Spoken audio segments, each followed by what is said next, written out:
আজকে আমরা একটি বিশেষ গুরুত্বপূর্ণ অধ্যায় আলোচনা করব। পূর্ববর্তী যে সিলেবাস নবম শ্রেণী এবং দশম শ্রেণীর সিলেবাসে ভাষা এবং উপভাষা প্রসঙ্গটি আলোচনা করা হয়েছে।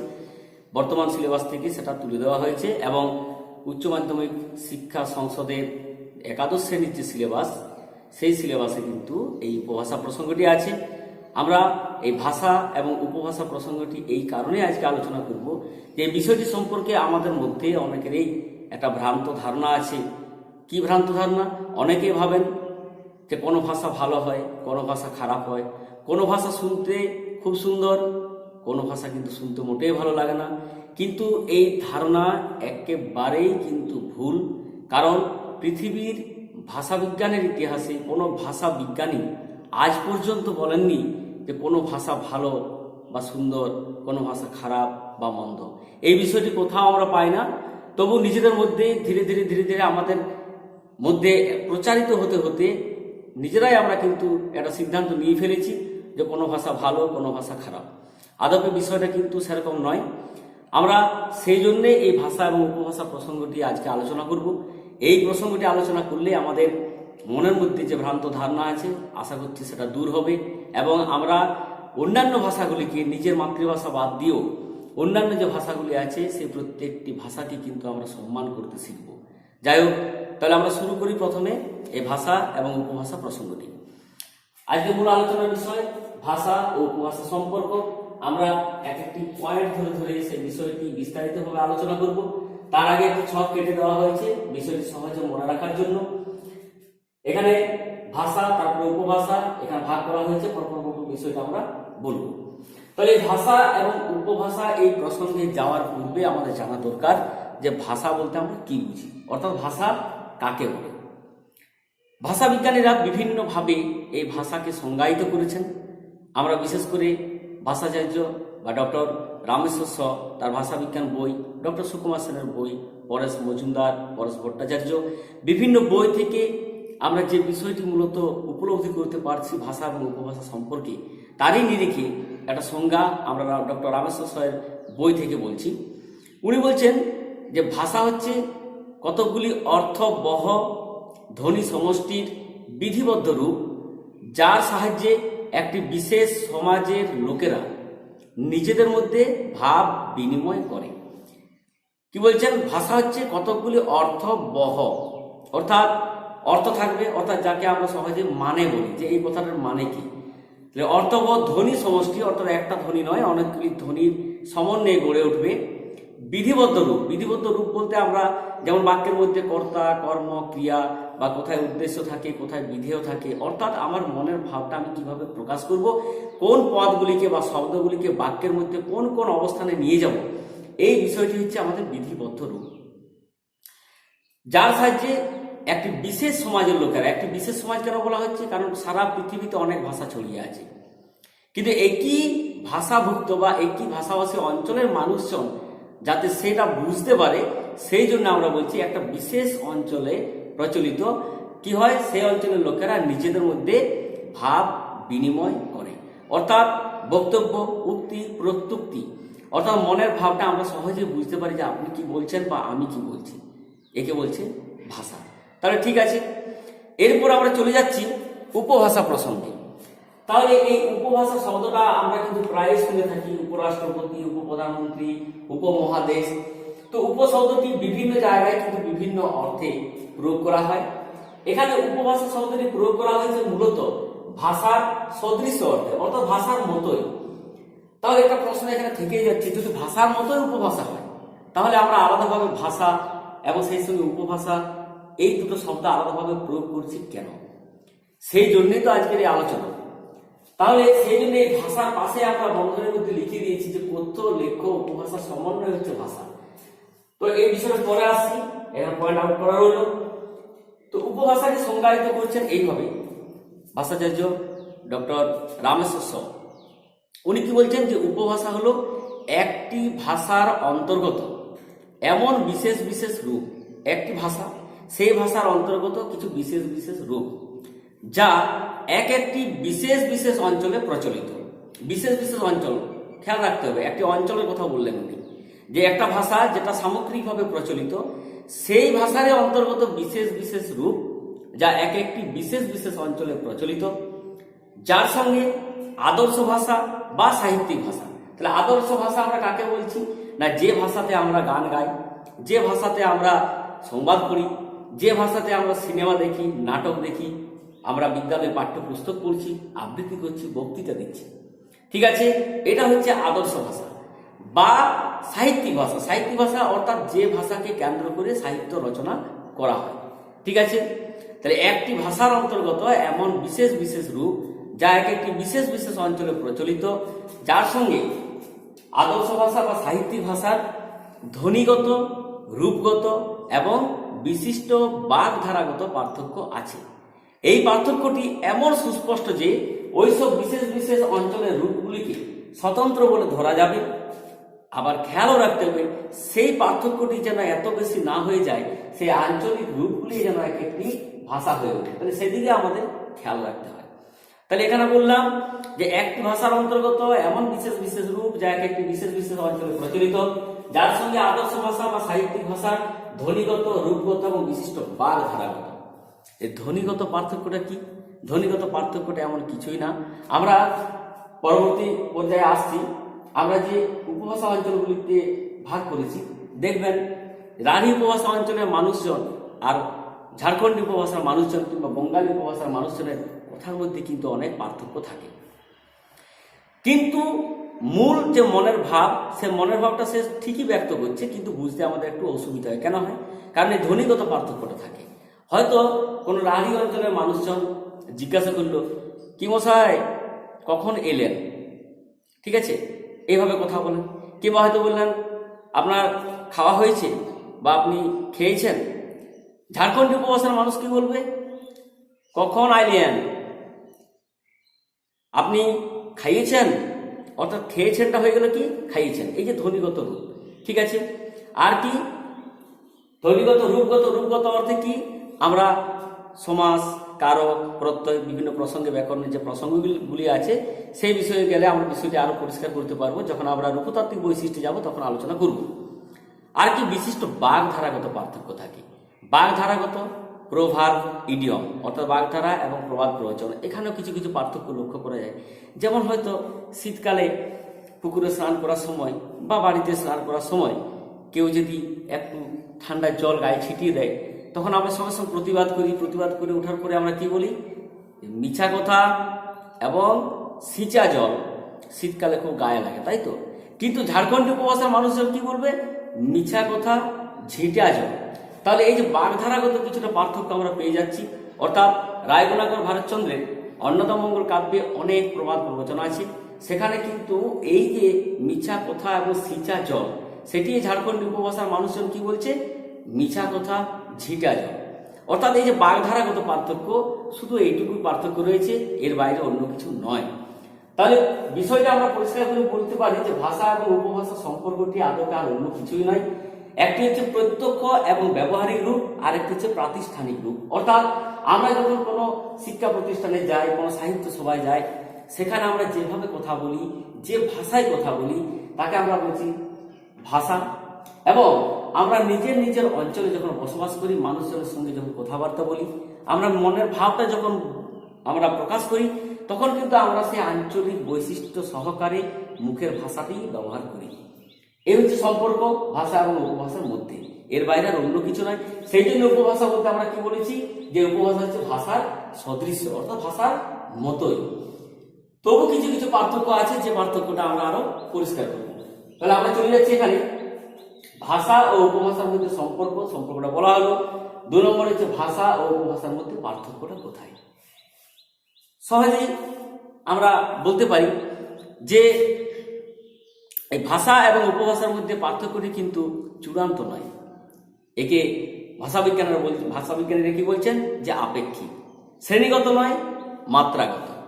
তাহলে এক নম্বর পয়েন্ট আমরা বলতে পারি যে ভাষা একটি বৃহৎ অঞ্চলে প্রচলিত। অর্থাৎ আমাদের বাংলা ভাষাভাষী যে অঞ্চলগুলি আছে, আমরা বাংলা ভাষার কথা এখানে উল্লেখ করব, এই এতগুলি অঞ্চলকে ভাগ করা হচ্ছে, একটা বিশাল অঞ্চল জুড়ে কিন্তু বাংলা ভাষা প্রচলিত। ঠিক আছে, একটা সময় পূর্ববঙ্গ, পশ্চিমবঙ্গ, উত্তরবঙ্গ, দক্ষিণবঙ্গ সব একাকার ছিল, একই সঙ্গে আমরা ছিলাম। পরবর্তীকালে আমাদের বিভাজন হয়েছে, কিন্তু ভাষা বাংলা ভাষায় রয়ে গেছে। ঠিক আছে, তাহলে ভাষা একটি বৃহৎ অঞ্চলে প্রচলিত, উপভাষা অপেক্ষাকৃত ক্ষুদ্র ক্ষুদ্র অঞ্চলে প্রচলিত। অর্থাৎ এই যে রাঢ়ী উপভাষা, বঙ্গালী উপভাষা, ভাষা বিজ্ঞানীরা এই 5টি ভৌগোলিক অঞ্চলে উপভাষাকে ভাগ করেছেন।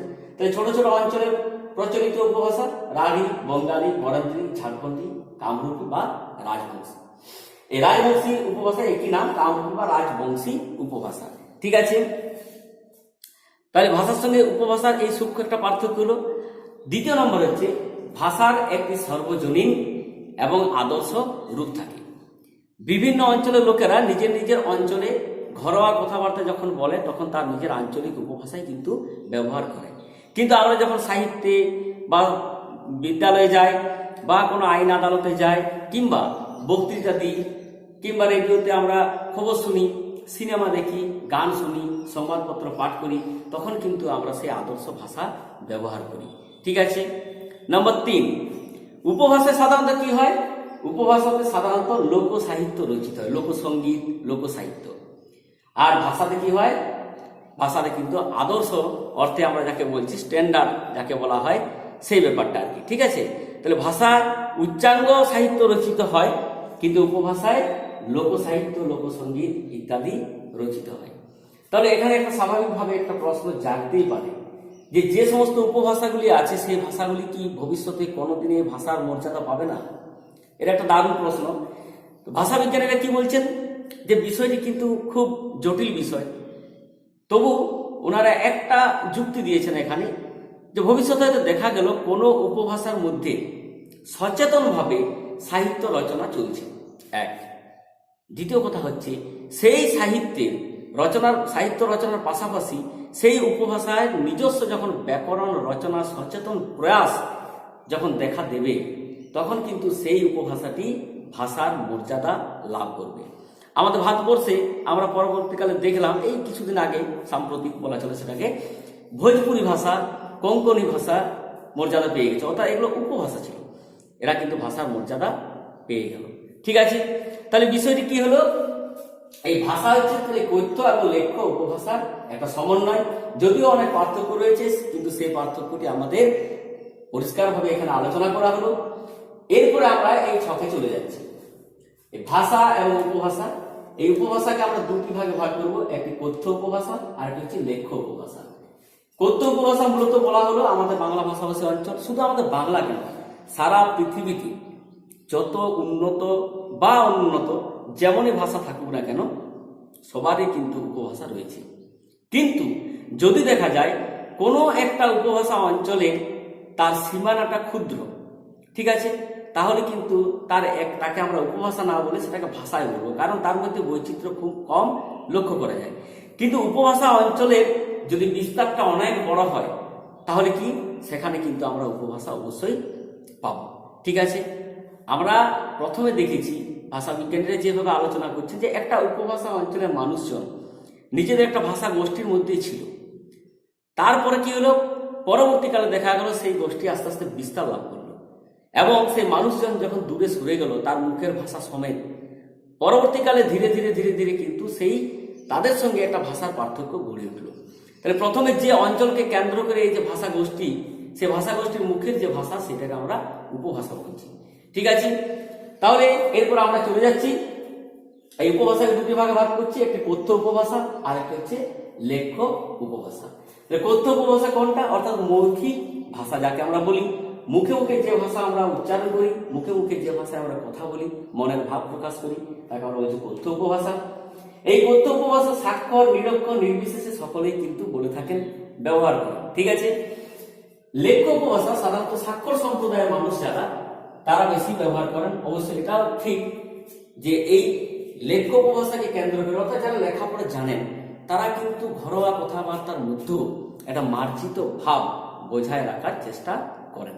ঠিক আছে, হয়তো কম কম কথা বলেন, নিজেদের অঞ্চলের বৈশিষ্ট্য সমেত কথা বলেন, ঠিক আছে, কিন্তু চেষ্টা করেন একটু মার্জিত রূপ দেওয়ার ভাষাকে। ঠিক আছে, তাহলে এই হচ্ছে কথ্য এবং লেখ্য উপভাষা। ঠিক আছে, তাহলে কথ্য এবং লেখ্য উপভাষা আমরা এরপর পার্থক্য চলে যাচ্ছি। এই পার্থক্য আলোচনা প্রসঙ্গে আমরা বলবো যে কথ্য ভাষা হচ্ছে মানুষের কথ্য ভঙ্গি এবং কথন চেষ্টার সঙ্গে সাক্ষাৎ ভাবে যুক্ত। সেই জন্য কি হয়, এই কথ্য ভাষা ঘন ঘন কিন্তু পরিবর্তন লাভ করতে থাকে। ঠিক আছে। আর লেখ্য ভাষা খানিকটা স্থিতিধর্মী, কারণ একে প্রাচীন পন্থীও বলা হয়। আর মুখের ভাষা কি হয়, মুখের ভাষাটা হচ্ছে আমরা যখনই উচ্চারণ করি তারপরে সঙ্গে সঙ্গে কিন্তু মিলিয়ে যায়, অর্থাৎ একে স্থায়িত্ব লাভে দায়িত্ব বহন করতে হয় না। কিন্তু লিখিত ভাষাকে দূরের সঙ্গে নিকটের, অতীতের সঙ্গে ভবিষ্যতের একটা স্থায়ী সংযোগ রচনার কিন্তু দায়িত্ব তাকে পালন করতে হয়। সেই জন্য লিখিত ভাষা অনেকটা প্রাচীনপন্থী, স্থিতিধর্মী ইত্যাদি ইত্যাদি। ঠিক আছে। এরপর হচ্ছে কি, আমরা আবার দেখছি যে মুখের ভাষা অত্যন্ত দ্রুতচারী, পরিবর্তনশীল এবং উত্তরোত্তর নূতনতর আদর্শের পক্ষপাতী। ঠিক আছে। তুলনামূলকভাবে সেই লেখ্য ভাষার ব্যাপারটা একই, একটু ধীরে সুস্থে। ঠিক আছে। আর কথ্য ভাষা কি হয়, একটা সীমাবদ্ধ গণ্ডির মধ্যে কিন্তু ভাষাটি প্রচলিত, কথ্য ভাষা। সেই জন্য একে বিশেষ একটা দায়িত্ব নিতে হয় না। কিন্তু লিখিত ভাষা, আজ আমার একটা লিখিত কোনো সাহিত্য বা আপনার কোনো লিখিত সাহিত্য সারা বিশ্বব্যাপী ছড়িয়ে পড়তে পারে। লিখিত ভাষার কিন্তু একটা দায়িত্ব রয়েছে। ঠিক আছে। তো প্রাচীন কাল থেকে আমাদের এই বাংলাদেশে দুটি রূপ কিন্তু আমরা পাচ্ছি। আমাদের সেই বাংলা সাহিত্যের আদি নিদর্শন চর্যাচর্য বিনিশ্চয় বা চর্যাপদ, পরবর্তীকালে শ্রীকৃষ্ণ কীর্তন, মঙ্গল কাব্য, বৈষ্ণব পদাবলী ইত্যাদির হাত ধরে আমরা একেবারে অষ্টাদশ শতাব্দী, সে মধ্যযুগ কালপর্ব শেষ যখন হলো, আবার আধুনিক যুগের সূচনা হলো, নবজাগরণ ঘটলো। বিভিন্ন বিষয়ে আমরা এই লেখ্য সাহিত্য নিয়ে আলোচনা করব। তো বিষয়টা হচ্ছে কি, যে কথ্য এবং লেখ্য উপভাষার মধ্যে এই একটা পার্থক্য আছে। আর একটা হচ্ছে কি, যে এই কথ্য এবং লেখ্য উপভাষা আলোচনা করতে গিয়ে আমরা প্রায় একটা কথা বলছি যে আদর্শ ভাষা, আদর্শ ভাষা। এই আদর্শ ভাষাটা কি? আদর্শ ভাষাটা অন্য কিছু না, একটা অঞ্চলে বসবাসকারী মানুষজনের সঙ্গে অন্য অঞ্চলে বসবাসকারী মানুষজনের ভাষার কিন্তু অনেক অমিল রয়েছে। অর্থাৎ এক অঞ্চলের মানুষ অন্য অঞ্চলের ভাষা সহজে বুঝতে পারে না। সেই জন্য সামগ্রিক বাংলাদেশে একটা এমন ভাষাদর্শের প্রয়োজন হয়েছিল যাতে সহজে একটা ভাষা কিন্তু সকলেই বুঝতে পারে এবং মনের ভাবটা প্রকাশ করতে পারে। সেই জন্য আমাদের এই যে আঞ্চলিক রূপগুলি আছে, এই আঞ্চলিক রূপগুলি থেকে ধীরে ধীরে একটা এমন আদর্শ গড়ে উঠল ভাষার ক্ষেত্রে, সেই ভাষাটি পরবর্তীকালে হলো আদর্শ ভাষা। এই বিষয়টি বিস্তারিতভাবে লেখক সাহিত্যে যখন আমরা যাবো আবার আলোচনা করব। ঠিক আছে। তাহলে এই যে আদর্শ ভাষা, এটা কে ঠিক করে দিল? কোনো ভাষা বিজ্ঞানী ঠিক করেছেন? কোনো মানুষজন ঠিক করেছেন? না, আসলে আমাদের মধ্য থেকে ধীরে ধীরে অভিব্যক্তির প্রেরণায় এই বিভিন্ন অঞ্চল থেকে গড়ে উঠেছে আমাদের আদর্শ ভাষা। এটা মানুষ জোর করে কোনো তৈরি করেননি বা কেউ সাজিয়ে দেননি বা একে মানতে হবে এই ধরনের কথা কিন্তু কেউ বলেননি। অর্থাৎ আমাদের মধ্য থেকে নিজেদের প্রয়োজনে এই আদর্শ ভাষা গড়ে উঠেছে। ঠিক আছে। ভাষা বিজ্ঞানীরা আমাদের যে বাংলা ভাষাভাষী অঞ্চলটি আছে সেই অঞ্চলগুলিকে 5টি ভাগে ভাগ করেছেন। প্রথমে হচ্ছে রাঢ়ী উপভাষা, বঙ্গালী উপভাষা, বরেন্দ্রী উপভাষা, ঝাড়খণ্ডী উপভাষা আর কামরূপী বা রাজবংশী উপভাষা। তাহলে আমাদের এই অঞ্চলটি আগে আমরা জেনে নেবো। আমাদের মূল যে পয়েন্টগুলি, সেখানে 3 নম্বর পয়েন্ট আলোচনা হলো এই যে কথ্য অঞ্চল, কথ্য উপভাষার যে অঞ্চলগুলি, সেই বিষয়টি আমাদের আগে জানা দরকার। তাহলে রাঢ়ী উপভাষা, এই রাঢ়ী উপভাষা মূলত আমরা দেখছি যে মধ্য পশ্চিমবঙ্গ, অর্থাৎ মধ্য পশ্চিমবঙ্গের মধ্যে কিন্তু রাঢ়ী উপভাষাটা প্রচলিত। কোন কোন অঞ্চল বা কোন কোন জেলা নিয়ে গড়ে উঠেছে? কলকাতা, হাওড়া, হুগলি, নদিয়া, 24 পরগনা। আবার চলে গেলাম বর্ধমান, বীরভূম, মুর্শিদাবাদ। আবার এদিকে চলে আসছি, আমরা পাচ্ছি পূর্ব বাঁকুড়া এবং উত্তর পূর্ব মেদিনীপুর। এই এতগুলি অঞ্চল নিয়ে হচ্ছে রাঢ়ী উপভাষা। ঠিক আছে। বঙ্গালী উপভাষা মূলত পূর্ববঙ্গ অর্থাৎ বাংলাদেশ। এখানে কি ঢাকা, ময়মনসিংহ, ফরিদপুর, বরিশাল, খুলনা, যশোর, নোয়াখালী, চট্টগ্রাম, এতগুলি অঞ্চল নিয়ে গড়ে রয়েছে বঙ্গালী উপভাষা। ঠিক আছে। তারপর আমরা চলে যাচ্ছি বরেন্দ্রী উপভাষা। এই বরেন্দ্রী উপভাষাকে আমরা বলছি একটা নির্দিষ্ট নাম উত্তরবঙ্গ। এই উত্তরবঙ্গে যে উপভাষা প্রচলিত তাকে আমরা বলছি বরেন্দ্রী উপভাষা। কোন কোন অঞ্চল নিয়ে গড়ে রয়েছে? দক্ষিণ দিনাজপুর, পাবনা, রাজশাহী এবং মালদহ। ঠিক আছে। এরপরে চলে আসছে আমরা ঝাড়খণ্ডী উপভাষায়। এই ঝাড়খণ্ডী উপভাষা মূলত একটা অঞ্চল, বর্তমানে কি হয়েছে, বিহার ভেঙে ঝাড়খণ্ড হয়েছে, তো সেই সঙ্গে আমরা যুক্ত করব। এখানে মূলত আমরা শুধু জেলা বলবো না, পুরাতন কিছু নাম ছিল সেই জেলাগুলির বা অঞ্চলগুলির, সেই নামেই কিন্তু যারা ভাষাবিজ্ঞানী তারা সেইভাবেই কিন্তু বিভাজন করেছেন। তবু যে নামগুলি আমরা পাই সেগুলো বলে দিচ্ছি। এখানে মানভূম, সিংভূম, ধলভূম, ঠিক আছে, এই অঞ্চলগুলি। অর্থাৎ আমাদের যেমন পুরুলিয়া জেলা, এই পুরুলিয়া জেলা কিন্তু আগে মানভূম নামে পরিচিত ছিল। পুরুলিয়া জেলা লিখলেও কোনো অসুবিধা নেই, মানভূম লিখলেও কোনো অসুবিধা নেই। তাহলে মানভূম, সিংভূম, ধলভূম এটা হচ্ছে কি দক্ষিণ পশ্চিম প্রান্তবঙ্গ ও বিহারের কিছু অংশ। কিন্তু বিহার শুধু এখন নয়, বিহার এবং ঝাড়খণ্ডের কিছুটা অংশ বা এলাকা জুড়ে ঝাড়খণ্ডী উপভাষা গড়ে উঠেছে। তাহলে এখানে আমরা যে অঞ্চলগুলির নাম করলাম সেই সঙ্গে আরো দু একটি বাকি রয়ে গেল, সেটা কি রাঢ়ী উপভাষা আলোচনা প্রসঙ্গে বা অঞ্চল আমরা যখন উল্লেখ করেছি সেখানে আমরা বলেছি পূর্ব বাঁকুড়া এবং উত্তর পূর্ব মেদিনীপুর। তাহলে এখানে দক্ষিণ পশ্চিম বাঁকুড়া এবং দক্ষিণ পশ্চিম মেদিনীপুর এই ঝাড়খণ্ডী উপভাষা অঞ্চলের মধ্যে প্রবেশ করেছে, ঠিক আছে। অর্থাৎ একটা জেলার অনেক বড় বিস্তার, পুরো জেলাটায় যে একটি উপভাষা অঞ্চলের বৈশিষ্ট্য থাকবে এমন কোনো ব্যাপার নয়। ধ্বনিতাত্ত্বিক এবং রূপতাত্ত্বিক বিভিন্ন বৈশিষ্ট্যের নিরিখে কিন্তু এই অঞ্চলগুলিকে ভাগ করা হয়েছে। তো ঝাড়খণ্ডী উপভাষা আমরা বুঝতে পারলাম। এরপরে চলে আসছি কামরূপী বা রাজবংশী উপভাষা। এই কামরূপী বা রাজবংশী উপভাষা আমরা বলছি কোন এলাকাটাকে, উত্তর পূর্ববঙ্গ। উত্তর পূর্ববঙ্গ, শুধু উত্তরবঙ্গ নয়, উত্তরবঙ্গ হচ্ছে বরেন্দ্র উপভাষা আর উত্তর পূর্ববঙ্গ হচ্ছে কামরূপী বা রাজবংশী উপভাষা। এখানে কোন অঞ্চলগুলি অবস্থিত, জলপাইগুড়ি, রংপুর, শ্রীহট্ট, কোচবিহার, কাছাড়, উত্তর দিনাজপুর আর ত্রিপুরা, এই এতগুলি অঞ্চল নিয়ে কামরূপী বা রাজবংশী উপভাষাটা গড়ে উঠেছে। তাহলে আমরা এরপরে প্রবেশ করব এই কৈত্য উপভাষার বৈশিষ্ট্য। অর্থাৎ এই যে 5টি উপভাষা অঞ্চলে ভাষাবিজ্ঞানীরা ভাগ করে দিলেন, এই 5টি উপভাষা অঞ্চলগুলিকে আমরা এক একটি বৈশিষ্ট্য ধরে এগিয়ে যাব খুব সংক্ষেপে, কারণ বিস্তারিতভাবে এই বিষয়টি আলোচনা করতে গেলে হয়তো অনেক বড় হয়ে যাবে বিষয়টা। আমরা টুকরো টুকরো ভাবে আলোচনা করছি, তাহলে পরিষ্কার বোঝা যাবে যে বিষয়টি কি। তাহলে এরপর আমরা রাঢ়ী উপভাষা যে অঞ্চল, সেই রাঢ়ী উপভাষা অঞ্চলের কিছু ধ্বনিতাত্ত্বিক এবং রূপতাত্ত্বিক বৈশিষ্ট্য আছে, সেই বৈশিষ্ট্যগুলি এবার আমরা আলোচনা করব। প্রথমে আমরা চলে যাচ্ছি ধ্বনিতাত্ত্বিক বৈশিষ্ট্য প্রসঙ্গে। ধ্বনিতাত্ত্বিক বৈশিষ্ট্য প্রথমে বলেছিলাম ধ্বনিগত, রূপগত এবং বিশিষ্ট বাগধারাগত পার্থক্য। বিশেষ বিশেষ অঞ্চলে সেই পার্থক্যটা কেমন একটু দেখা যাবে। তাহলে এখানে ধ্বনিতাত্ত্বিক বৈশিষ্ট্য প্রথমে আমরা বলতে পারি যে রাঢ়ী উপভাষা অঞ্চলে হস্রই, হস্রউ, কয়মূর্ধন্য এবং জ ফলা যুক্ত ব্যঞ্জনের পূর্ববর্তী অ এর উচ্চারণটা হয় ও। অর্থাৎ অ থাকলে ওরা কিন্তু ও রূপে উচ্চারণ করে। তারা রাঢ়ী উপভাষা অঞ্চলের মানুষ, তাহলে অ উচ্চারিত হয় ও রূপে। কিভাবে? যেমন শব্দটি হচ্ছে মধু, তাহলে আমরা যখন লিখি তখন আমরা লিখি ম ধয়রস্যু মধু, কিন্তু যখন মুখে উচ্চারণ করি আমরা মধু এভাবে বলি কি? বলি না, কি বলি? মধু। অর্থাৎ অটা ও রূপে উচ্চারণ করি, মধু থেকে মধু, ঠিক আছে। এটি একটি বৈশিষ্ট্য। কয়ের 1, 2। এই রাঢ়ী উপভাষা অঞ্চলের আরেকটি ধ্বনিতাত্ত্বিক বৈশিষ্ট্য কি? এখানে অপিনিহিতে একেবারে বর্জন করা হয়েছে। তার পরিবর্তে কি হয়? অপিনিহিতের পরবর্তী ধাপ অভিশ্রুতি।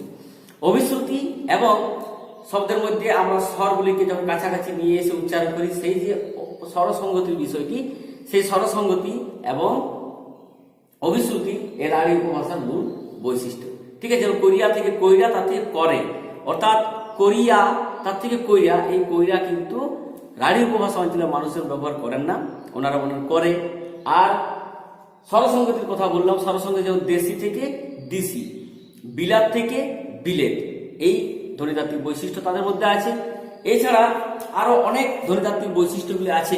যেমন তারা কি করে, ওই নাসিক্য ব্যঞ্জনের উচ্চারণ, এই নাসিক্য ব্যঞ্জনটা এখানে নাসিক্য ভবন ঘটেছে যে সমস্ত শব্দে, সেগুলি কিন্তু তারা সেভাবে উচ্চারণ করে। যেমন বন্ধ থেকে বাঁধ, ঠিক আছে, চন্দ্র থেকে চাঁদ, নাসিক্য ভবনের প্রক্রিয়া এখানে লক্ষ্য করা যায়। এখানে আগেরটা বললাম, পরে এটা অভিশ্রুতি, আর দেশি থেকে দিশি, এই বৈশিষ্ট্যগুলি রাঢ়ী উপভাষা অঞ্চলের মানুষজন আছে, তারা সেইভাবে বলে, ঠিক আছে। আর এছাড়া আমরা আলোচনা করে বলতে পারি যে মহাপ্রাণ ধ্বনিগুলি অনেক সময় অল্প প্রাণ হয়। মহাপ্রাণ ধ্বনি অল্প প্রাণ রূপে তারা উচ্চারণ করে। তাহলে শব্দের মহাপ্রাণ, আমরা যে স্পর্শবর্ণ আলোচনা প্রসঙ্গে অল্প প্রাণ, মহাপ্রাণ, ঘোষ, অঘোষ এই বিষয়টিতে যায়, সেখানে বর্গের প্রথম আর তৃতীয় হচ্ছে অল্প প্রাণ এবং দ্বিতীয় এবং চতুর্থ বর্ণ হচ্ছে মহাপ্রাণ। ঠিক আছে, তাহলে এরা মাছ বলতে পারে না, মাছের পরিবর্তে মাছ উচ্চারণ করে, মাছ থেকে মাছ। ঠিক আছে, তাহলে চ ছ এটি দ্বিতীয় বর্ণ, এটা হচ্ছে মহাপ্রাণ, আর চ হচ্ছে অল্প প্রাণ। ঠিক আছে, মাছ থেকে মাছ এইভাবে কিন্তু তারা উচ্চারণ করে।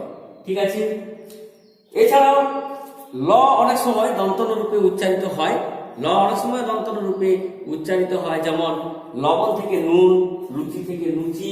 ঠিক আছে, এই লটা হয় দন্তন মতো, যেমন লবণ থেকে নুন আর লুচি থেকে লুচি। ঠিক আছে, তাহলে বিষয়টি বোঝা গেল যে ধ্বনিতাত্ত্বিক কি বৈশিষ্ট্যগুলি এই রাঢ়ী উপভাষা অঞ্চলের মানুষের আছে। এরপর আমরা চলে যাচ্ছি রূপতাত্ত্বিক বৈশিষ্ট্য। রূপতাত্ত্বিক বৈশিষ্ট্য আলোচনা প্রসঙ্গে এই রাঢ়ী উপভাষা অঞ্চলের মানুষজনের বা সেই অঞ্চলের মানুষজনের একটু বিষয়টা, বৈশিষ্ট্যটা একটু বুঝে নেওয়া যাক। ওরা কি করে, কর্তৃ কারক ছাড়া অন্য কারকে বহু বচনে দের বিভক্তি যুক্ত করে। অর্থাৎ রাঢ়ী উপভাষা অঞ্চলের মানুষজন কর্তৃ কারক বাদ দিয়ে অন্যান্য কারকের ক্ষেত্রে বহু বচনে দের বিভক্তি যোগ করে। যেমন কর্মকারকে কি হয়, আমাদের বই দাও। ঠিক আছে, আর করণকারকে তোমাদের দ্বারা এই কাজ হবে না। তাহলে আমাদের এখানে আমি লিখছি না, আমাদের। ঠিক আছে, কর্তৃকারক ছাড়া অন্য কারক। কর্মকারক, কর্মকারকে কি হচ্ছে আমাদের, এখানে বহু বচন, আর করণকারক হচ্ছে তোমাদের। ঠিক আছে, তোমাদের, এই দের বিভক্তি যোগ হচ্ছে। তাহলে কর্তৃকারক ছাড়া অন্য কারকে বহু বচনে কি হয়, দের বিভক্তি যুক্ত হয়। আমাদের কর্মকারক আর কর্মকারকে তোমাদের। ঠিক আছে, এরপর 2 নম্বর বৈশিষ্ট্য হচ্ছে যে অধিকরণ কারকে এ এবং তে বিভক্তির প্রয়োগ লক্ষ্য করা যায়। অধিকরণ কারকে এ আর তে, এ এবং তে বিভক্তির প্রয়োগ। যেমন এ বিভক্তি, বনে বাঘ থাকে, জলে মাছ থাকে, কোথায় থাকে, কোথায় কিছু, কখন অধিকরণ। আর তে, তে বিভক্তি যেমন ঘরেতে ভ্রমর এলো গুনগুনি। ঠিক আছে, তাহলে এখানে তে বিভক্তির প্রয়োগ আমরা পাচ্ছি। ঠিক আছে, এরপর একটা বৈশিষ্ট্য হচ্ছে রূপতাত্ত্বিক বৈশিষ্ট্য, যে সদ্য অতীতকালে প্রথম পুরুষে অকর্মক ক্রিয়ার বিভক্তি হয় ল। সদ্য অতীতকালে প্রথম পুরুষে অকর্মক, যার কর্ম নেই, ক্রিয়ার বিভক্তি হচ্ছে ল। যেমন এ ল বিভক্তি প্রয়োগ হয় সে গেল। ঠিক আছে, তাহলে এখানে প্রথম পুরুষ আর অকর্মক, যেটা কর্ম নেই, সে কি গেল, কোথায় গেল নেই, অকর্মক ক্রিয়ার বিভক্তি হচ্ছে ল, এখানে হচ্ছে সে গেল। ল বিভক্তি প্রয়োগ এখানে হয়েছে। ঠিক আছে, তাহলে সদ্য অতীতকালে প্রথম পুরুষে অকর্মক ক্রিয়ার বিভক্তি ছিল, কিন্তু সকর্মক ক্রিয়ার বিভক্তি হয় লে। ঠিক আছে, সকর্মক ক্রিয়ার বিভক্তি হচ্ছে লে, সে বললে। অর্থাৎ এখানে উজ্জ আছে, সে গল্প বললে যদি আমরা লিখি তা হবে সে বললে। এখানে একটা কিছু কর্ম দিয়ে দিলে হলো, তাহলে একটা হচ্ছে ল, এটা অকর্মক, এটা হচ্ছে সকর্মক, সকর্মক হলে হয় লে। ঠিক আছে, এছাড়াও অনেক বৈশিষ্ট্য রয়েছে, সব বৈশিষ্ট্যগুলি তুলে ধরা এখানে প্রয়োজন নেই। মোটামুটি এক একটি অঞ্চলের বিশেষ বিশেষ রূপ, ধ্বনিতাত্ত্বিক এবং রূপতাত্ত্বিক বৈশিষ্ট্যগুলি তুলে ধরলেই যথেষ্ট।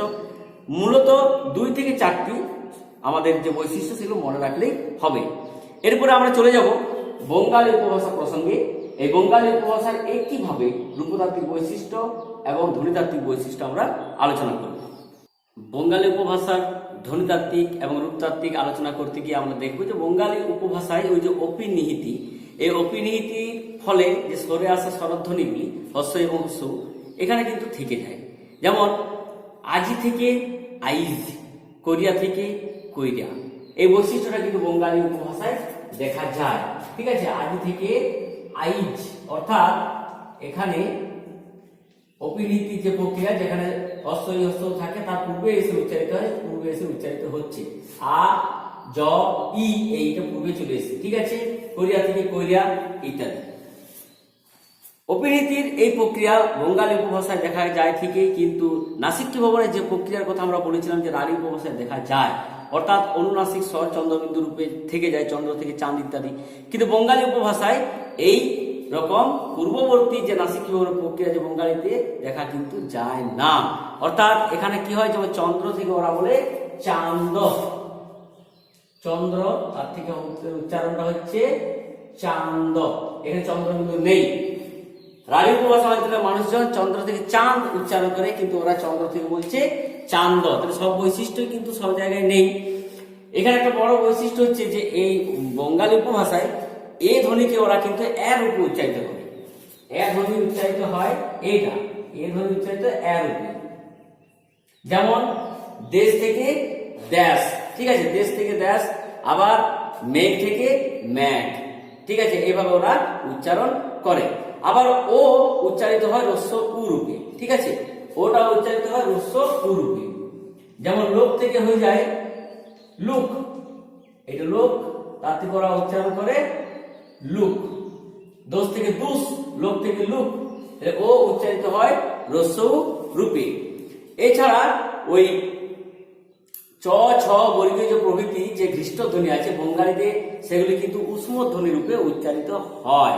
যেমন খেয়েছে, খেয়েছে না বলা হয়। বঙ্গালী উপভাষা আলোচনা প্রসঙ্গে আমরা বলছিলাম, একটু ভিডিও ডিস্টার্ব ছিল আমাদের, যা পুনরায় শুরু করছি বিষয়টা। এখানে এই ধ্বনিতাত্ত্বিক বৈশিষ্ট্য আলোচনা করতে গিয়ে আমরা অনেকগুলি বৈশিষ্ট্য পেলাম। এছাড়া আরো যে বৈশিষ্ট্যগুলি আছে, মূলত বঙ্গালী উপভাষা সবচেয়ে যেটা বড় বৈশিষ্ট্য, উপনীতি অবশ্যই ধ্বনিতাত্ত্বিক বৈশিষ্ট্য, সেই সঙ্গে ওরা ওখানকার অঞ্চলের যে বৈশিষ্ট্য সেটা হচ্ছে কি, ওরা দন্তস্ব এবং তালব্যস্ব এটি উচ্চারণ করতে পারে না, তার পরিবর্তে ওরা হ উচ্চারণ করে। সেই জন্য সে কে বলা হয় দন্তস্ব একার সে, তারা উচ্চারণ করে হে, এবং তালব্যস্ব আকার ক শাক, ওরা বলে হাক, অর্থাৎ দন্তস্ব এবং তালব্যস্ব হ রূপে উচ্চারিত হয়। এছাড়া তাড়িত ধ্বনি, যেমন ডয় শূন্য অর, তাড়িত ধ্বনি অনেক সময় কম্পিত ধ্বনি রূপে উচ্চারিত হয়। যেমন বাড়ি, অর্থাৎ বাড়ি, ডয় শূন্য অর রস্যি বাড়ি, এই ডয় শূন্য অরর বদলে র উচ্চারণ করে বাড়ি থেকে হয়ে যায় বাড়ি। তাহলে বোঝা গেল যে ধ্বনিতাত্ত্বিক বৈশিষ্ট্য কিভাবে আমরা বঙ্গালী উপভাষার মধ্যে পেলাম। এরপর আমরা চলে যাচ্ছি রূপতাত্ত্বিক বৈশিষ্ট্য। বঙ্গালী উপভাষার যে রূপতাত্ত্বিক বৈশিষ্ট্যগুলি আছে, সেই বৈশিষ্ট্যগুলি আমরা একে একে আলোচনা করব। বিশেষ লিখতে গেলে অনেক দেরি হচ্ছে, আমরা মুখে মোটামুটি বিষয়টি আলোচনা করছি। আমাদের এই অধ্যায়টি কিন্তু অনেক বড় অধ্যায়, সব লিখে লিখে আলোচনা করতে গেলে একটু দেরি হবে, অসুবিধা হবে ভিডিও করার পক্ষে। তো যাই হোক, একটু মন দিয়ে শুনলে যথেষ্ট। আমরা চলে যাচ্ছি বঙ্গালী উপভাষার রূপতাত্ত্বিক বৈশিষ্ট্য। এখানে কর্তৃকারকে এ বিভক্তি যুক্ত হয়। বঙ্গালী উপভাষার একটি রূপতাত্ত্বিক বৈশিষ্ট্য হচ্ছে কর্তৃকারকে এ বিভক্তি যুক্ত হয়। যেমন রামে খায়, মায়ে ডাকে, রাম যুক্ত এ বিভক্তি, মা যুক্ত এ বিভক্তি, রামে খায় মায়ে ডাকে, এটি হচ্ছে রূপতাত্ত্বিক বৈশিষ্ট্য এক। দ্বিতীয় নম্বর হচ্ছে অধিকরণ কারকের বিভক্তি হচ্ছে ত। অধিকরণ কারকের বিভক্তি ত। রাঢ়ী উপভাষায় কি পেয়েছিলাম এ এবং তে, কিন্তু বঙ্গালী উপভাষায় অধিকরণ কারকের বিভক্তি হচ্ছে ত। যেমন কি বাড়ি ত থাকুম, তাহলে বাড়িতে থাকবো বা থাকি ইত্যাদি অর্থে সেখানে হচ্ছে অধিকরণ কারকের ত বিভক্তির প্রয়োগ আমরা লক্ষ্য করি।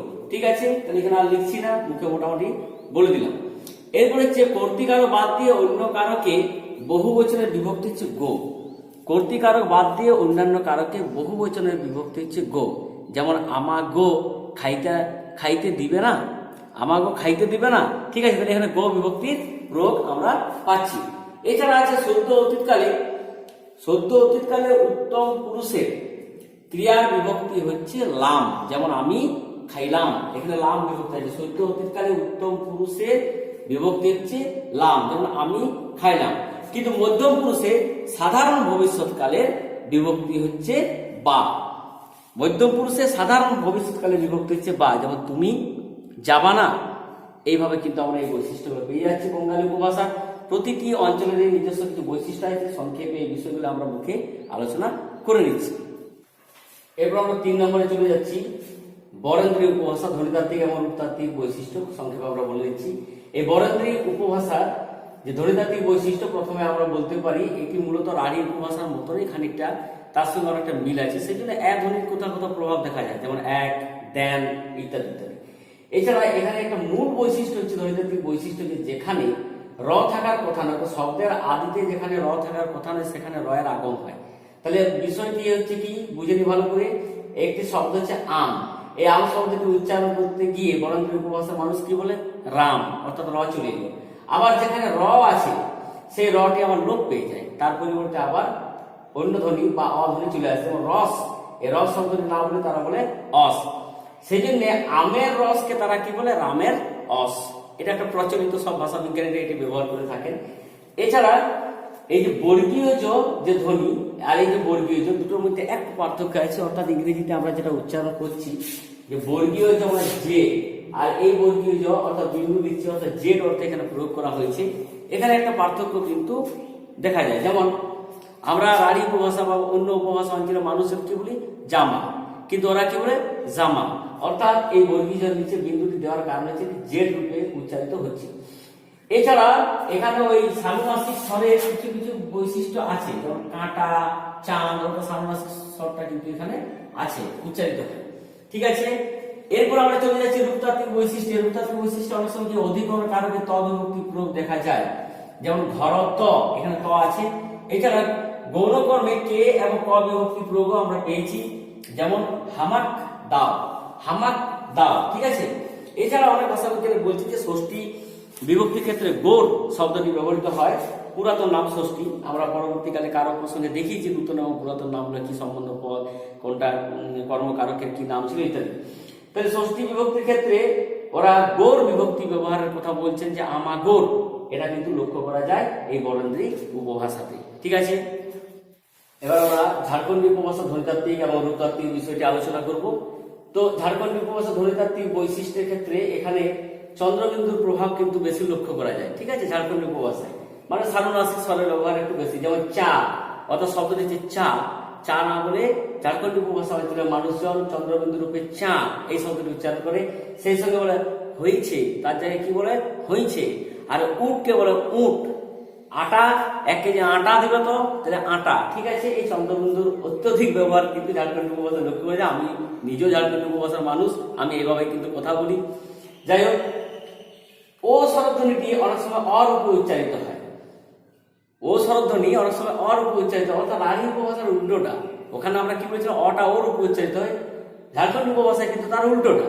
এখানে যেমন লোক, এই লোক শব্দটিকে আমরা অনেক লক, তাহলে লক, লোক থেকে লক। ঠিক আছে, এরপরে যে বৈশিষ্ট্য হচ্ছে অপিনীতির প্রভাবে বা বিপর্যয়ের প্রভাবে শব্দের মধ্যে যে স্বরধ্বনি চলে আসে, মানে স্বরধ্বনি হতে হস্য এবং হস্য তার আগে এসে উচ্চারিত হয়, সেটি কিন্তু রাঢ়ী উপভাষায় আমরা দেখেছি লোপ পেয়ে যায়।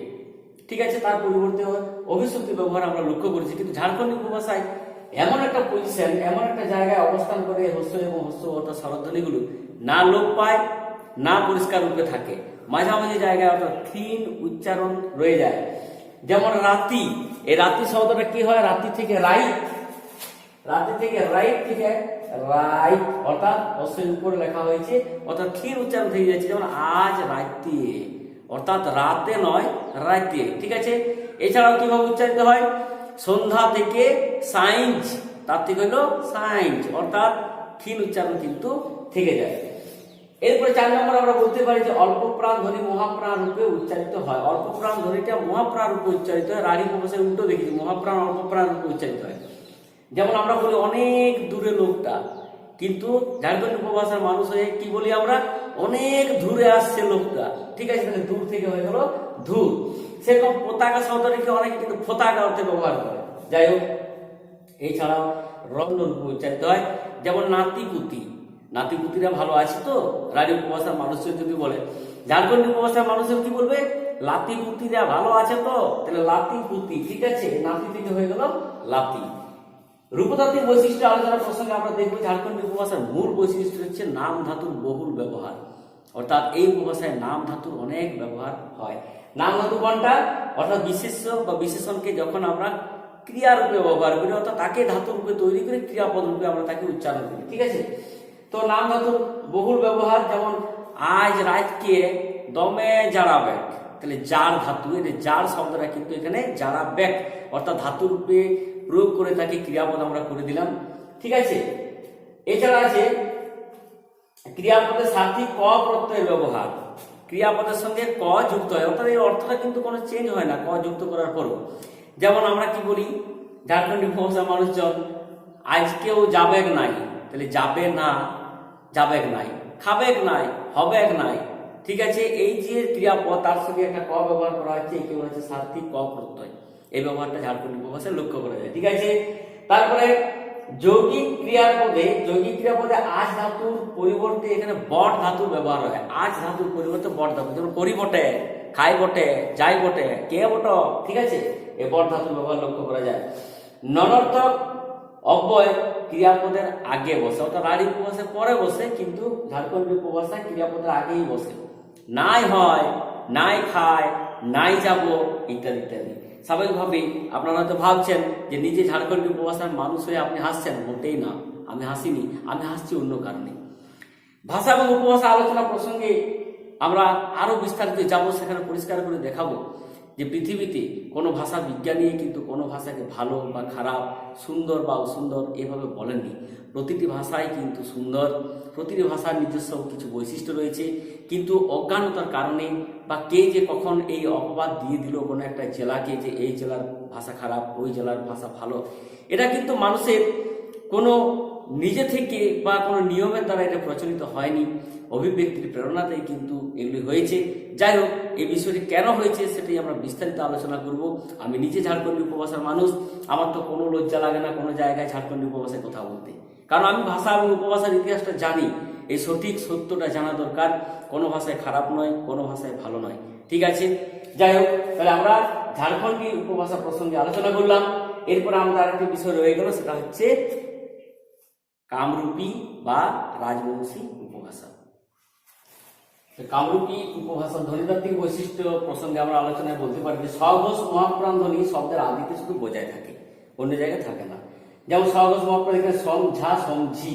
ঠিক আছে, অন্য জায়গায় সম যা সম ঝি, স্বঘোষ মহাপ্রাণ অর্থাৎ বর্গের দ্বিতীয় চতুর্থ মহাপ্রাণ। ঠিক আছে, ঠিক আছে। এবার রস্যবু অথবা হস্রবু, কখনো কখনো মানে ও কখনো কখনো হস্যবুর উচ্চারিত, কোন কোন থেকে হয়ে গেছে কোন। পদের প্রথমে যদি অ থাকে, শব্দের প্রথমে বা যদি অ থাকে, সেটা কিন্তু আর রূপে উচ্চারিত হয়। যেমন অতি থেকে আতি, অম্বল থেকে হয় আম্বল। ঠিক আছে, তারপরে রূপতাত্ত্বিক বৈশিষ্ট্যে আমরা চলে যাচ্ছি। এই কামরূপী বা রাজবংশী উপভাষার রূপতাত্ত্বিক বৈশিষ্ট্যে উত্তম পুরুষে এক বচনের সর্বনাম মুই, হাম এর রূপে উচ্চারিত হয়। ঠিক আছে, এক বচনের সর্বনাম পদ। অধিকরণ কারকে এই কোথাও কোথাও ত বিভক্তি দেখা যায়, যেমন পাঁচশত অর্থাৎ পশ্চাতে। ঠিক আছে, সম্বন্ধ পদে র বিভক্তি, যেমন বাপক, এই বাপক থেকে বলে বাপের, তাহলে সম্বন্ধ পদে কার, বাপের, এখানে র বিভক্তি যোগ। গৌণ কর্মে ক বিভক্তি দেখা যায়, যেমন বাপক অর্থাৎ বাপের। ঠিক আছে, এই হচ্ছে আমাদের উপভাষা অঞ্চলের নিজস্ব কিছু বৈশিষ্ট্য। তাহলে কথ্য উপভাষা অঞ্চলগুলিকে যে আমরা 5টি ভাগে ভাগ করেছি, এই 5টি অঞ্চলের বৈশিষ্ট্য সহ এখানে আলোচনা করা হলো মোটামুটি সংক্ষেপে। এছাড়া অনেক বৈশিষ্ট্য রয়েছে, যারা উৎসাহী তারা অবশ্যই ভাষা বিজ্ঞানের বই থেকে সেগুলি সংগ্রহ করে আলোচনা করে দেখা যেতেই পারে। আমরা বলেছিলাম যে এই ভাষা উপভাষা প্রসঙ্গে যে বিষয়টি এমন কিছু না, অভিব্যক্তির প্রেরণাতেই কিন্তু বিভিন্ন অঞ্চলের বৈশিষ্ট্য নিয়ে একটা আদর্শ রূপ গড়ে উঠেছে, তার ইতিহাস অবশ্যই বলবো। তাহলে আমরা লক্ষ্য করলাম যে বিভিন্ন অঞ্চলে কিন্তু বিভিন্ন রকম বৈশিষ্ট্য লক্ষ্য করা যাচ্ছে। শুধু তাই নয়, ভাষা বিজ্ঞানীরা লক্ষ্য করেছেন এটা মূলত ধ্বনিতাত্ত্বিক এবং রূপতাত্ত্বিক বৈশিষ্ট্য ধরে একটা মোটামুটিভাবে ভৌগোলিক সীমানা তারা নির্দিষ্ট করে দিয়েছেন যে কোন অঞ্চলের বৈশিষ্ট্য কোন ভাষার মধ্যে আছে এবং তাকে আমরা কোন পর্যায়ে নিয়ে যাব। কিন্তু এই বৈশিষ্ট্যের নিরিখে কিন্তু একটা অঞ্চলকে ধরে রাখাটা এত সহজ ব্যাপার নয়, কারণ ভাষা হচ্ছে নদীর মতোই বহমান, নিত্য নৈমিত্তিক তার পরিবর্তন ঘটছে। একটা কুল ভাঙছে আর একটা কুল গড়ে উঠছে। আমরা নিজের একটা পরিবারে যদি দেখি, সেখানে দেখবো ভাষার অনেক পার্থক্য রয়েছে। পরিবারের প্রত্যেকটি সদস্যের মধ্যে কেউ হয়তো বাইরে থাকে, বিদেশে পড়াশোনা করছে, কিংবা দেশের অন্য রাজ্যে পড়াশোনা করছে। সেখানে কি করে সে তার নিজের ভাষার সঙ্গে সঙ্গে সেখানকার ভাষাটা রপ্ত করে। এছাড়াও বৈবাহিক সূত্রে হয়তো কোনো মেয়ে ঝাড়খণ্ডী উপভাষা অঞ্চল থেকে গিয়ে রাঢ়ী উপভাষা অঞ্চলে সে জীবনযাপন করছে, সেখানে কিন্তু সেই ভাষা সে রপ্ত করে। উল্টোটা হয়, কোনো রাঢ়ী অঞ্চলের কোনো হয়তো বৈবাহিক সূত্রে কোনো মানুষ হয়তো অন্য অঞ্চলে বরেন্দ্রী বা কামরূপী বা ঝাড়খণ্ডী উপভাষা অঞ্চলে এসে বসবাস শুরু করেছে, সেখানে কিন্তু একটা ভাষার প্রভাব লক্ষ্য করা যায়। কিন্তু সবচেয়ে দুঃখের বিষয়টা হলো তারা না জেনেই কিন্তু প্রথমেই হয়তো কোনো রাঢ়ী উপভাষা অঞ্চলে মানুষ ঝাড়খণ্ডী উপভাষায় এসেছে, এসেই বললি মা এখানকার ভাষা কি বাজে, অর্থাৎ বাজেটা কোথায় হলো এই বৈশিষ্ট্যটা না জেনেই কিন্তু সে বলে দিল। তার চেয়েও দুঃখের কথা হচ্ছে ঝাড়খণ্ডী উপভাষার মানুষ যারা, সেই ঝাড়খণ্ডী উপভাষার মানুষ এই সঠিক ইতিহাস এবং সঠিক তথ্য জানে না বলে তারা কিন্তু নিজের অঞ্চলের সেই ভাষাকে কিন্তু ঘৃণা করে। এটা ফ্যাক্ট, এটা বাস্তব কথা। তারা সত্যি ইতিহাসটা জানে না যে ভাষা কখনোই ভালো বা খারাপ হতে পারে না।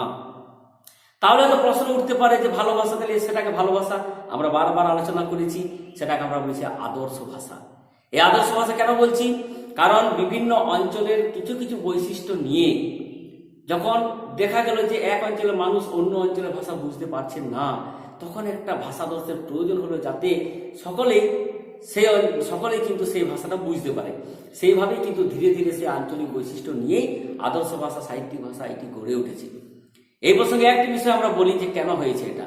মূলত এই রাঢ়ী উপভাষাকে বলা হয় কেন্দ্রীয় উপভাষা। কেন কেন্দ্রীয় বলা হচ্ছে? এই যে 5টি অঞ্চল আমরা আলোচনা করলাম, এই 5টি অঞ্চলের মধ্যে রাঢ়ী উপভাষাকে কেন্দ্রীয় উপভাষা বলা হচ্ছে। কেন বলা হচ্ছে কেন্দ্র? তার কারণ হচ্ছে দীর্ঘদিন থেকে আমাদের মনে রাখতে হচ্ছে নদিয়া অঞ্চল ছিল একটা সংস্কৃতির পীঠস্থান, এবং পাশাপাশি হুগলি, শ্রীরামপুর, সেখানে ছাপাখানা প্রতিষ্ঠা পেয়েছে। ফরাসিরা চন্দননগরে কুঠি তৈরি করেছে, বিভিন্নভাবে এসেছে তারা, এবং সেখানে একটা রাজধানীর রূপ সেখানে আমরা দেখতে পেয়েছি। কলকাতা 1911 সাল পর্যন্ত ভারতবর্ষের রাজধানী ছিল। তাহলে বিভিন্ন প্রয়োজনে, ব্যবসায়িক কারণে হোক, রাজনৈতিক কারণে হোক, বিভিন্ন সময়ে যে সাংস্কৃতিক আন্দোলনগুলি গড়ে উঠেছে, সেই কলকাতা অঞ্চলের মানুষজন, অর্থাৎ হুগলি নদীর তীরবর্তী স্থানসমূহে যে ভদ্র, শিক্ষিত, মার্জিত মানুষজন ছিল, তাদের মুখের ভাষাকে কেন্দ্র করে সেই আন্দোলনগুলি গড়ে উঠেছে, লেখালেখি শুরু হয়েছে। সেই কারণে কিন্তু সেই রাঢ়ী উপভাষার যে বৈশিষ্ট্য বা রাঢ়ী উপভাষার যে অঞ্চলের রূপ, সেই অঞ্চলটিকে কিন্তু ধীরে ধীরে প্রাধান্য পেয়েছে বেশি, এবং সেইভাবেই সেই অঞ্চলটি কেন্দ্রীয় উপভাষার মর্যাদা লাভ করেছে। পরবর্তীকালে আমরা সাহিত্যে, শিক্ষা, বই, সিনেমা, নাটক ইত্যাদিতে কিন্তু আমরা যখন পড়ছি, তখন দেখলাম আমরা বাড়িতে যেভাবে কথা বলছি তার সঙ্গে তো মিলছে না। তাহলে আমরা ভেবে নিলাম ওটা ভালো ভাষা, আমাদের একটা খারাপ ভাষা। না, এরকম ব্যাপারটা নয়।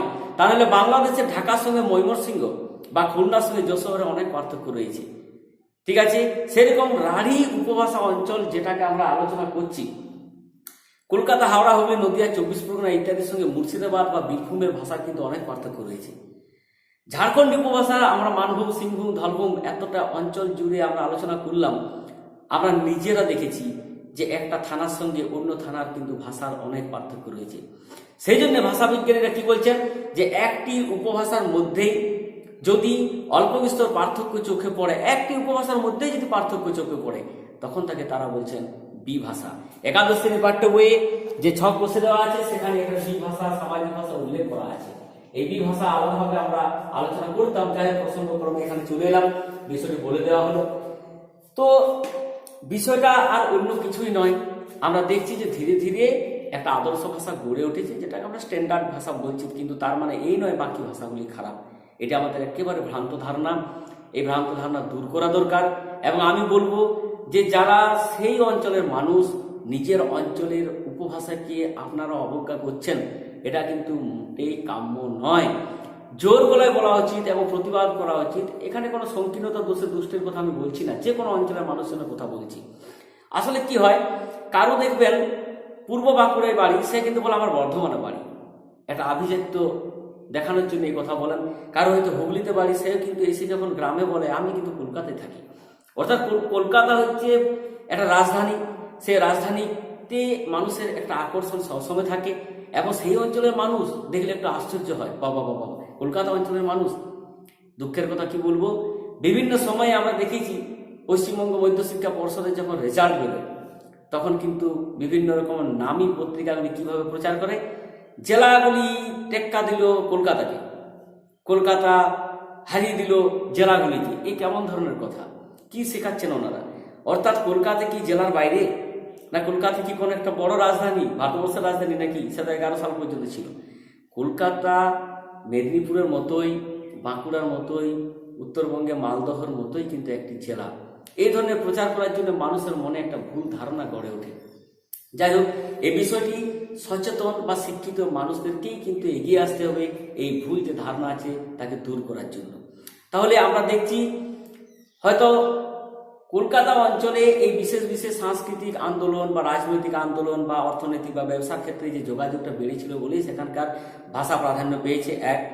দ্বিতীয় কারণ হচ্ছে পরবর্তীকালে আমরা দেখব যখন আমাদের ফোর্ট উইলিয়াম কলেজ প্রতিষ্ঠা হলো, ইংরেজ সিভিলিয়ানরা ভারতবর্ষে শাসন করার জন্য আসছে, তারা এসে তো সেই সমস্ত অঞ্চলের ভাষা জানে না, তাহলে বাংলা ভাষাভাষী অঞ্চলের ভাষা শিক্ষার জন্য ফোর্ট উইলিয়াম কলেজ প্রতিষ্ঠা করা হলো এবং তাদের জন্য পুস্তক লেখা হলো। কারা লিখলো? সেই অঞ্চলের মানুষ যারা পণ্ডিত ব্যক্তি ছিলেন তারাই সেই ভাষাকে কেন্দ্র করে লিখলেন। ঠিক আছে, তা নাহলে আমরা চর্যাপদের পরবর্তীকালে যখন শ্রীকৃষ্ণ কীর্তন কাব্য পাঠ করবো সেখানে কিন্তু অনেক আঞ্চলিক শব্দ আমরা পাবো। ঠিক আছে, তো যাই হোক, মূল বিষয়টি আমরা যেন হারিয়ে না যায়। আমাদের মূল বক্তব্য হচ্ছে যে এগুলি যতই আমরা ভাগ করি না কেন, প্রত্যেকটি অঞ্চলের নিজস্ব বৈশিষ্ট্য রয়েছে, প্রত্যেকের একটা সম্মান রয়েছে, কোনো ভাষায় ভালো বা কোনো ভাষায় খারাপ নয়। এরপরে আমরা চলে যাব যে কথ্য এবং লেখ্য উপভাষা। কথ্য আমাদের আলোচিত হলো, আলোচনার পরে আমরা লেখ্য উপভাষায় প্রবেশ করব। লেখ্য উপভাষাকে আমরা পদ্য এবং গদ্য সাহিত্য দুটি ভাগে ভাগ করব। এই গদ্য সাহিত্যকে সাধু এবং চলিত এই দুটি ভাগে ভাগ করব, তার বৈশিষ্ট্য আলোচনা করব এবং তার ইতিহাসটা সংক্ষেপে সকলের সামনে তুলে ধরার চেষ্টা করব। সকলকে ধন্যবাদ। আমরা একটি পর্বে শেষ করতে পারলাম না, তাহলে ভাষা এবং উপভাষা প্রসঙ্গ পর্ব 1 এখানে শেষ করা হলো। পর্ব 2 আমরা শীঘ্রই নিয়ে আসছি। সকলকে ধন্যবাদ, সঙ্গে থাকুন।